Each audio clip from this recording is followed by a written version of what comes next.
কোন লজ্জায় আর্জেন্টিনার গেঞ্জি গায়ে দেয়? কোন লজ্জা? শরম কোথায় বেটা? তুই মুসলমান না? তুই ভুলে গেলি কেমনে বেটা? মুসলমান ভুলে গেলি কেমনে?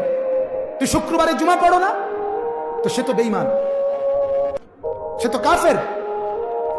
ন্যূনতম কোন শেখার মতো আদর্শ আর্জেন্টিনার ওই খেলোয়াড় মেসি, তার মধ্যে কিছু নাই, শেখার মতো কিছু নাই তার মধ্যে। 9 বছর একজন মহিলার সাথে সে অবৈধ জিনা ব্যভিচার করার পর তার 2টা বাচ্চা হয়েছে।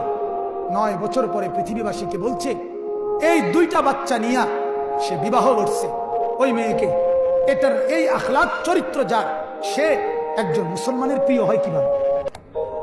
সব রেডি, রাত জেগে আর্জেন্টিনার খেলা দেখবে। আস্তাগফিরুল্লাহ। চিৎকার মারছো, লাফাইছো কার জন্য? কাফেরের জন্য, বেঈমানের জন্য। আল্লাহ আমাদেরকে বুঝ দান করেন।